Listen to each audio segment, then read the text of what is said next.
Welcome back. Today's video is all about how you can achieve the maximum sharpness of the image with the maximum depth of field, meaning the image with everything in focus. That's really important for the landscape photographers. So let's get started.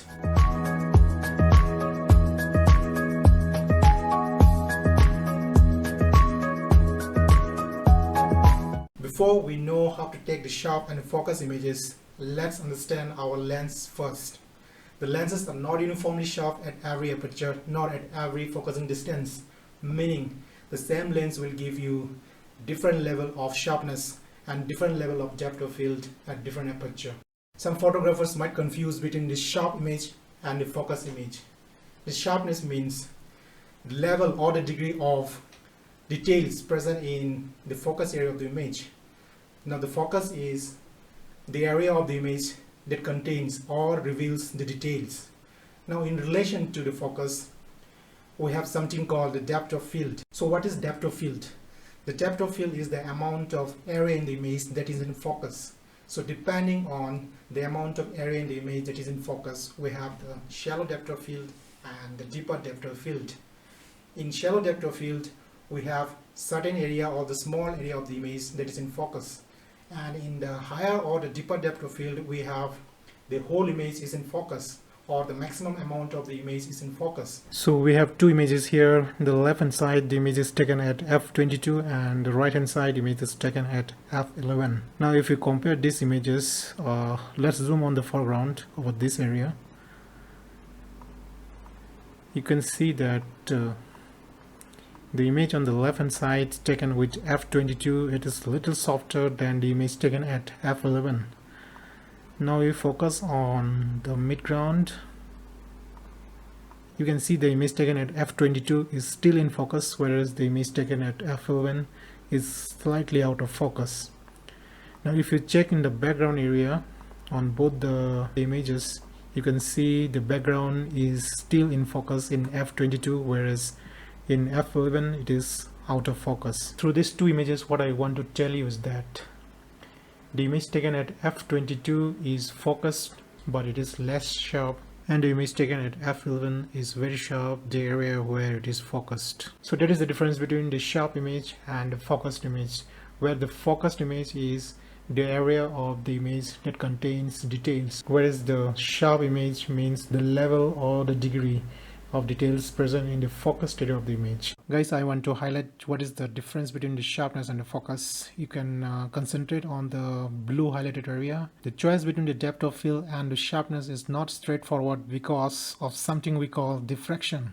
Diffraction causes a trade-off between the sharpness and focus. So we come to the conclusion that there is a clear distinction between the focus and the sharpness. Sharpness is the degree or the level of details present in a photo, whereas the focus is the area of an image that contains details. The more focus you want in your picture, the more sharpness you must give up in return. Now, the biggest question is why there is variation of sharpness of the lens at different aperture. This is due to diffraction of light, meaning when the light passes through the small aperture of the lens, the light gets dispersed and form a diffraction, which when hits the sensor of the camera, it forms a wave-like pattern called the airy disk. This airy disk causes a softening of the image. So as we decrease the aperture of the lens towards the smaller side, we get more diffraction of light and there will be more softening of the image.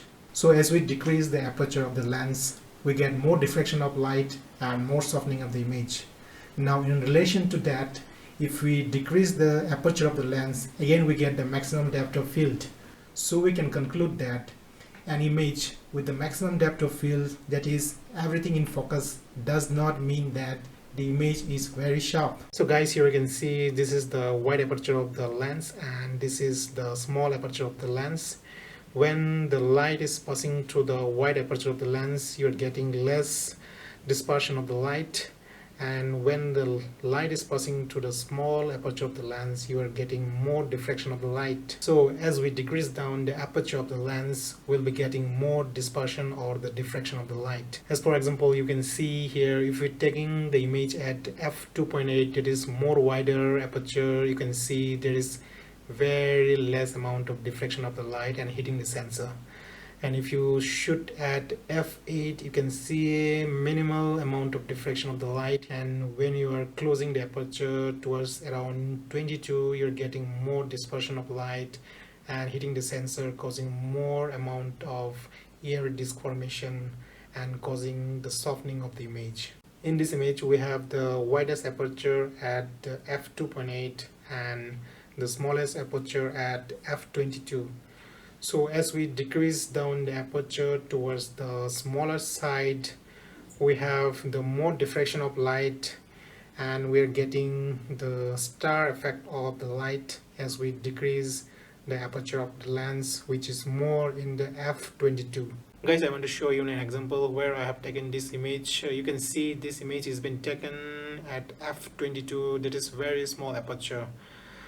So in order to get this everything in focus, I have taken this image at f22.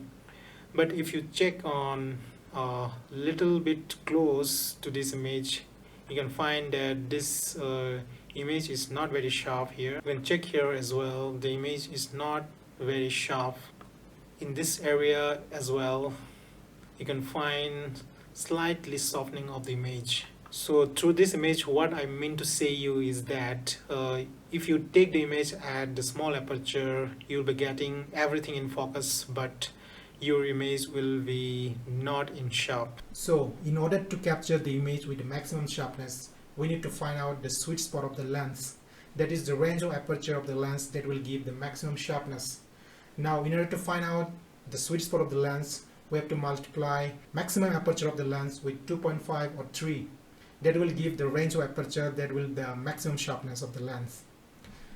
This is the lens 16 to 35 mm f4. The maximum aperture of the lens is 4. So to find out the sweet spot of this lens, we can multiply 4 with 2.5, that will give 10, and multiplying 4 with 3, it will give 12.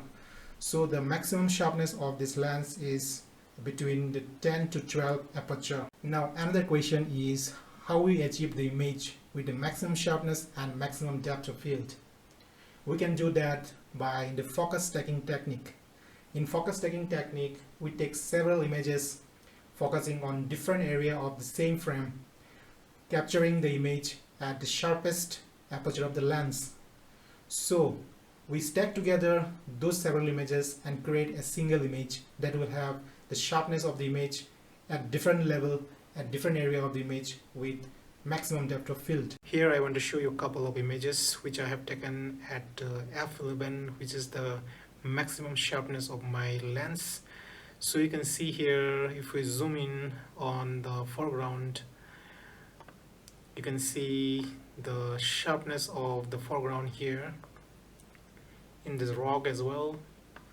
And if we see on the background areas, that is not in focus as well as not in sharp, even though I have taken the image at f11, which is the maximum sharpness of my lens. Now I have taken another image of the same frame focusing on the background areas. You can see this background areas is very sharp. Now if we see on the foreground, which is not in sharp. So in order to achieve the maximum sharpness of the image with the maximum depth of field, we can do that by focus stacking these two images in the Photoshop. We can do that by selecting both the images and synchronize these two images, and again select both the images together, go to edit in, go to open as layers in Photoshop. This will open both the images as layers in the Photoshop. As you can see, both the images is open in the Photoshop as layers. So we can select these two images and we can go to edit, and we can auto align these two layers. Give this option in auto and click OK. Now these two layers will be aligned together. Now again go to edit and select the auto blend layers. Now you select the stack images instead of selecting the panorama. So it will stack together both the images with both the area of images having the focus area with the maximum sharpness. So select stack images and click OK. Now it will blend together both the images having the maximum sharpness of the images. Now you can see this is the blended or the stack image of these two down images. So if we check the various part of the image, we'll find every part of the image is sharp now. You can see in the foreground these leaves are sharp, here in the rocks as well.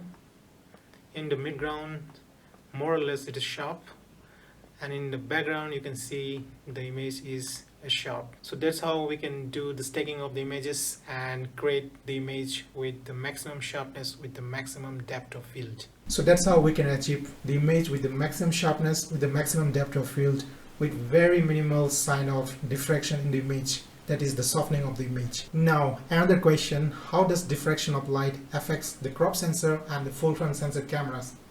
Now if you are given a crop sensor and a full frame sensor cameras with the same resolution and a single lens to take the picture with both the cameras. Now if you take the picture at the same aperture with both the cameras and you have printed out the same size of the images, you will notice that the image taken with the crop sensor cameras is a little softer than the image taken with the full frame sensor cameras. This is because the image taken with the crop sensor camera is the crop version of the image taken with the full frame sensor camera. So definitely the sign of diffraction will be more in the crop version of the image taken with the full frame sensor camera. Now another question is how diffraction of light affects the lower megapixel camera and the higher megapixel camera. Again, you are given with a situation that you have the lower megapixel camera and the higher megapixel camera, and you are given a common lens, single lens to take the picture with both the cameras. Now we have taken the images at f8, f11 and f16 with both the cameras. You will notice that the images taken with the lower megapixel camera will not show the sign of diffraction maybe at f8 and f11, but it might show the sign of diffraction at f16.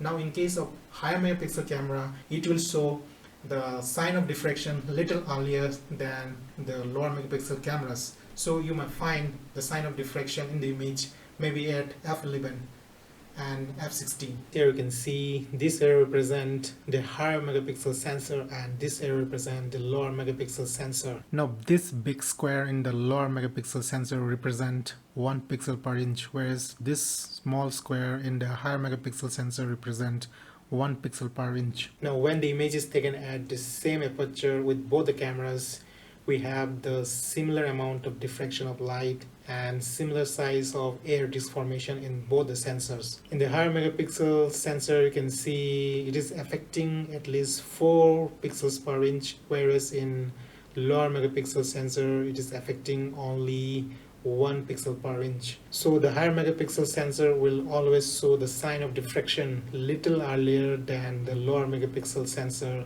meaning the higher megapixel sensor will show the sign of diffraction at the wider aperture than the lower megapixel sensor. But since the higher megapixel cameras has the higher number of pixels per inch, it will always capture more details than the lower megapixel cameras, even though there is similar amount of diffraction of light and same size of air disk formation. Another important feature of the lens is the field of the image taken with the lens depend on the focusing distance of the lens.